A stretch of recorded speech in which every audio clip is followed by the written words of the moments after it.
এতদিন তো রাখা তো যায় না, তো এখন ধরেন যে দামটা হচ্ছে এই দামটা একটু মুখে হাসি আসে ভাই। তাই যে মানে এখন যে দাম আছে এই দাম থাকলে আপনারা বর ধরে রাখতে পারবেন। হ্যাঁ হ্যাঁ ভাই, বর কোনো রকম ধরে রাখা যাবে ভাই। প্রিয় বন্ধুরা আমার, আমি আপনাদেরকে দেখাচ্ছি আমাদের রাজশাহী দুর্গাপুর অঞ্চলের যে পানের মিষ্টি পানের বর, সে পানের বর বাঁধা হচ্ছে, সেই পুরো চিত্র আপনাদেরকে দেখানোর চেষ্টা করছি। সুন্দরভাবে আমার সাথে থাকুন, পুরো ভিডিও না দেখলে বুঝতে পারবেন না। দেখুন পানের বর বাঁধা হচ্ছে, সেই দৃশ্য আপনাদেরকে সুন্দরভাবে আমি দেখানোর চেষ্টা করছি।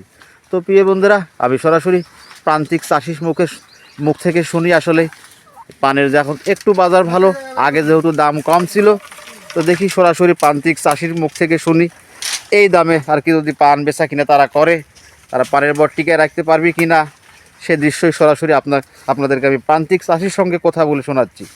ভাইজান সালাম আলাইকুম ভাই। ওয়ালাইকুম সালাম।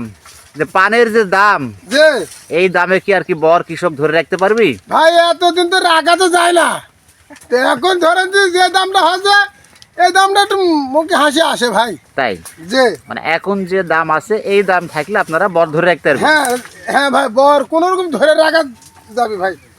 তো বুঝতে পারছি আর যেহেতু বাঁশ বা লগড় বা ওয়াশি বা এই সামগ্রী তো দাম বেশি। যে আপনি তো একটা কিষান ধরে নিলে ভাই এখন 800 থেকে 900 টাকা খরচা আছে ভাই।